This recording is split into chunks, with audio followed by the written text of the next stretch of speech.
بسم اللہ الرحمن الرحیم منیبین الیہ واتقوہ واقیموا الصلاۃ ولا تکونوا من المشرکین۔ مذکورہ آیتوں میں اصول غلبہ کا بیان ہے کہ غلبہ کے واسطے غلبہ کے لیے سب سے پہلے رجوع الی اللہ ہے، فطرت الہیہ کا اتباع ہے اور بچنا ہے فطرت الہیہ کی مخالفت سے، ڈرنا ہے اللہ کے عذاب سے اور قبول کرنا ہے دین اسلام کو، قائم کرنا ہے نماز کو خشوع کے ساتھ، خضوع کے ساتھ، اور یہ ہر انسان کے اندر یہ صلاحیت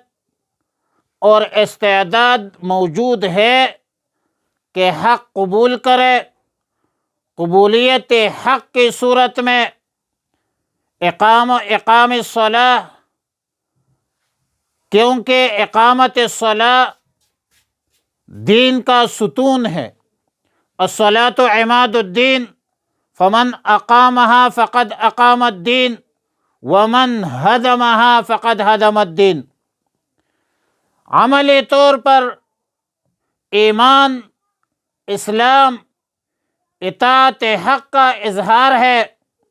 اور فرمایا کہ وَلَا تَكُونُوا مِنَ الْمُشْرِكِينَ،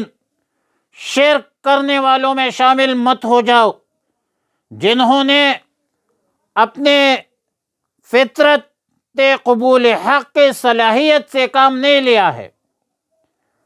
ضلالت گمراہی میں بھٹک گئے، دین حق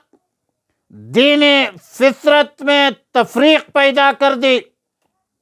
بلکہ دین فطرت دین حق سے الگ تلگ ہو گئے، مختلف جماعتوں میں بھٹک گئے۔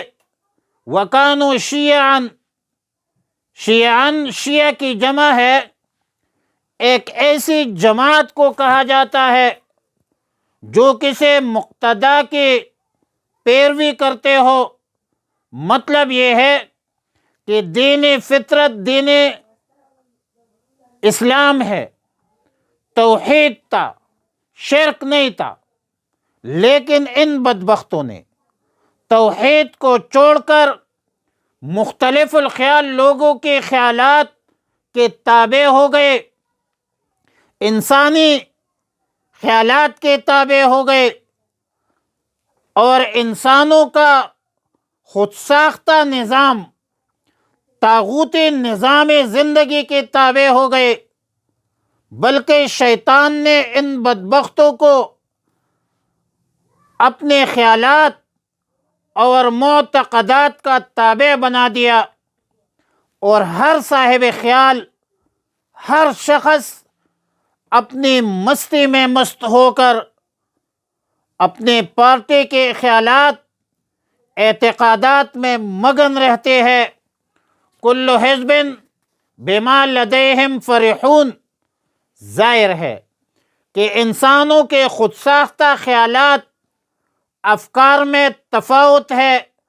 فرق ہے، اختلاف ہے۔ عالمی انسانیت میں فتنہ فساد کی جڑ یہ خود ساختہ خیالات پر عمل ہے، اور اس کے نتیجے میں جب لوگوں کو ضرر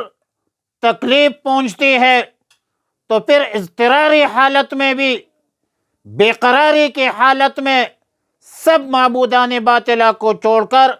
اللہ ہی کو پکارتے ہیں۔ اللہ کی طرف سے کچھ عنایت کا مزہ جب مل جاتا ہے، عنایت کا مزہ اللہ تعالیٰ چکھا دیتا ہے، آرام، عیش و عشرت دیا جاتا ہے، پھر یہ بدبخت انسان ناشکری شروع کرتا ہے، کفر، شرک، نفاق اختیار کرتا ہے۔ اللہ تعالیٰ نے فرمایا فَتَمَتَّعُوا فَسَوْفَ تَعْلَمُونَ، چند روز فائدہ ہے حاصل کرو، پھر بہت جلد تمہیں معلوم ہو جائے گا، تمہیں حقیقت معلوم ہو جائے گی۔ جن لوگوں نے شرک اختیار کی، کیا ان بدبختوں کے پاس کوئی سند اترا ہے کہ وہ بول رہے ہیں کہ اللہ کے ساتھ شرک کرو؟ یا آیا ان مشرکین کے پاس کوئی عقل نقلی دلیل موجود ہے؟ عقل کا تقاضا بھی یہی ہے کہ جب حالت اضطراری میں اللہ کو پکارتے ہیں تو عام حالت میں بھی اللہ کو پکارنا چاہیے، اور اللہ کو پکارنے ہی میں سلامتی ہے، امن ہے، اللہ کی عبادت ہی میں کامیابی ہے، کامرانی ہے، اور شرک میں تباہی ہے، بربادی ہے۔ منیبین الیہ، رجوع کرتے ہیں اس کی طرف، رجوع کرتے ہوئے اس کی طرف، منیبین رجوع کرتے ہوئے الیہ اے اللہ کی طرف، واتقوہ اور ڈرتے رہو اللہ سے، واقیموا الصلاۃ اور قائم کرو نماز، ولا تکونوا اور مت ہو جاؤ من المشرکین شرک کرنے والوں میں سے، من الذین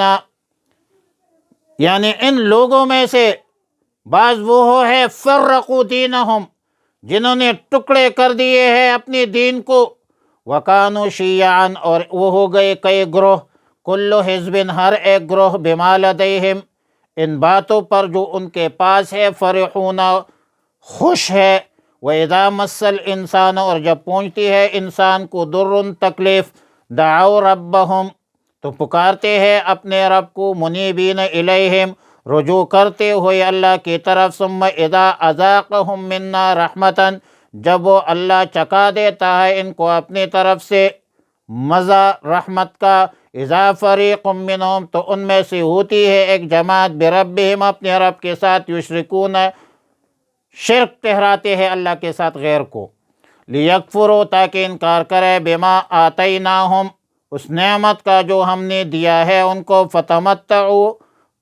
پس فائدہ اٹھاؤ تم، فسوف تعلمون پس ان قریب تم جان لو گے، ام انزلنا علیہم سلطانا کیا ہم نے اتارے ہے ان پر کوئی دلیل، فہو یتکلم اور وہ بتلا رہے ہے، بما کانوا بہ جو اس کے ساتھ یشرکون شرک ٹھہراتے ہیں، ان کے شرک پر آیا کوئی عقلی نقلی دلیل ہے؟ کوئی دلیل نہیں ہے۔ صلی اللہ علی النبی الامی الکریم۔